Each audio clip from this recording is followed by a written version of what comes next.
Hello and welcome back to another video. If you're new here, my name is Fiona and I am an artist and illustrator based in the Pacific Northwest. Starting out as an artist is tough. There's a lot of noise and uncertainty, and you're still trying to figure yourself out and what you like and what you don't like. These are 5 things I wish I had known when I started practicing art regularly 5 years ago. You do not need to have the exact same materials as your favorite artist. Having those same materials is not going to make you as good as them. It's not going to magically transform your work, make you better than you are. There are artists who make extraordinary work from the cheapest, simplest of materials. There's people who use ballpoint pens or just random bits of paper to collage, the cheapest paint, and it's all about how you use it. And I think that's something I got so caught up on when I first started, is that I was always wanting to get new materials, new paints. Well, maybe if I get this paint color, all of a sudden my painting skills will be so much better. Or because I don't have this pencil, my drawing skills aren't as good as they could be. But in reality, I was just making it more stressful for myself. I was stockpiling supplies, of which a lot of it I have not used, that just sits there. And then it became harder to actually create and sit down and paint something because I had not only to decide what to paint, but also what to use to paint it. And I think that can be such an overwhelming thing, especially for beginner artists. You can still learn with exactly what you have. Doesn't mean, though, that you can't create good work with cheaper supplies or with limited supplies, because I guarantee you that you can, even if it's just a pencil and some random paper. The next thing that I wish I had been told as a beginner artist is that your progress is going to take time. This is not going to be something that in 2 weeks you're going to be amazing at. I think that a lot of people get frustrated that they don't improve as quickly as they imagined. I think that a lot of times we're told that art is easy, or people look at paintings and say, I could do that. And so it creates this reinforced feeling where art is just an easy thing that anybody can pick up, which is true, but it also takes a lot of work. It's a skill that you're continuously building upon. It's just like any other thing that you might try out. You just need to keep at it. And I think that's something that at the beginning I would get frustrated with. I would ask myself, why am I not improving? Why am I not as good as that person? Why can I not draw like that person?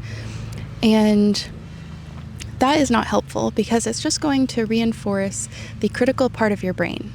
And you just need to push past that, because if you are constantly over-critiquing your work, art is not going to be fun.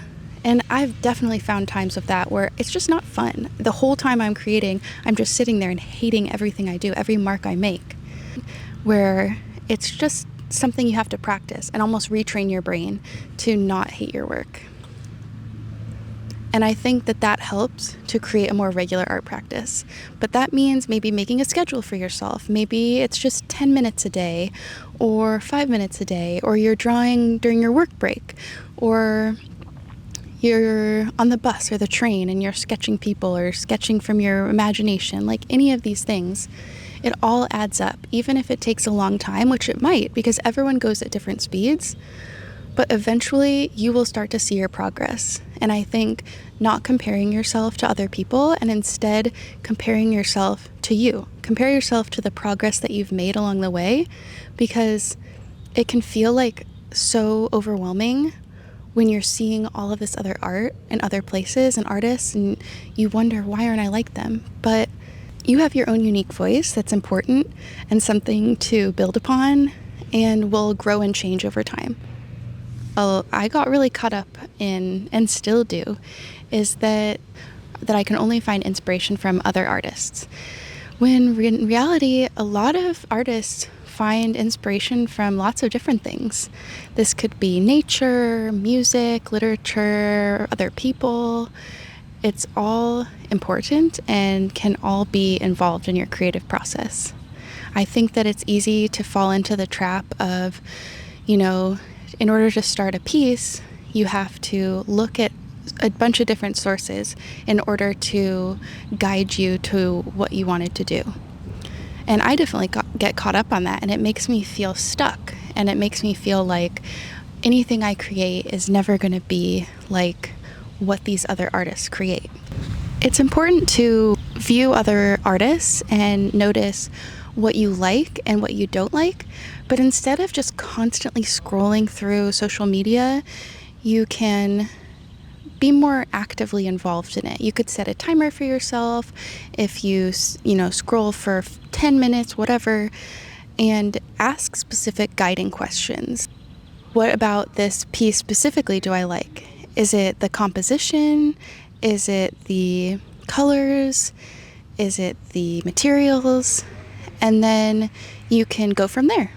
Another example of something you could do is you can go somewhere outside of where you usually draw or where you usually spend your time. Observe the landscape, observe the sounds, the people. It gives you a perspective on how you might want to approach your next piece, or maybe you might try something different or try a different color palette. All of these things can speak to you in different ways, and it doesn't just have to come from other artists. I wish somebody had told me that it's okay to draw from imagination if you aren't perfect at realism yet. For some reason, I got it into my head that in order to be able to draw from imagination, I had to first master realism, like human anatomy, value, tone, all these things. But in reality, you can learn that as you go along. I think something that's so important when you are creating compositions, even if you're based in realism, is having an understanding or having that ability to work from your imagination, because it allows you to come up with dynamic compositions. It allows you to work outside of just what you see in front of you. And a lot of people don't necessarily work like that and use reference. Even people who have been artists for years and years and years and still use reference images. And I think that there's a good middle ground between using reference images and working from imagination. They can work off each other. I think it's great to have a foundation in the basics like composition and technique, things like that, but then also using that in an imaginative way. So basically, don't be scared to work outside realism when you're starting. Don't be scared to draw something besides just what you see, or working from things outside of just pictures, because it's okay if it doesn't look like how you envisioned it exactly in your head, because that's something that you will progress on as well. That's a skill in of itself, to work from your imagination and create spaces out of your mind rather than exactly what you see. The last thing that I wish that somebody had told me when I was starting out is that you are brave to start the journey that you're on. If you're a beginner artist or you're thinking about taking art practice more seriously, it is hard. It is scary. There are lots of unknowns. It can be vulnerable. You're not sure where it's going to lead. It takes time and energy. But just remember that you're brave. Not a lot of people have that vulnerability and bravery in order to start being an artist or show themselves creatively.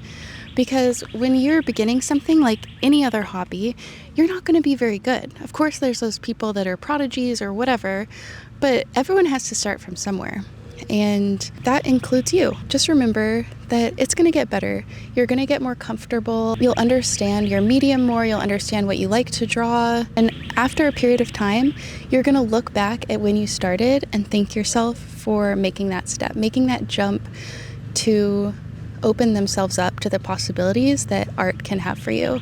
It can be healing and exciting, it can bring you closer to others, it can create community, and these are just to name a few things. A lot of people, when I say that I'm an artist, they will say, oh, I could never do art, like I tried and I couldn't do it. And I truly believe that anybody can be an artist, no matter where you start from, no matter if you're starting from drawing stick figures or if you're angrily throwing your notebook across the room because you can't create what's in your head. You have a creative voice, and whether or not you choose to share that with the world is up to you. But the world will be a better place with your art in it.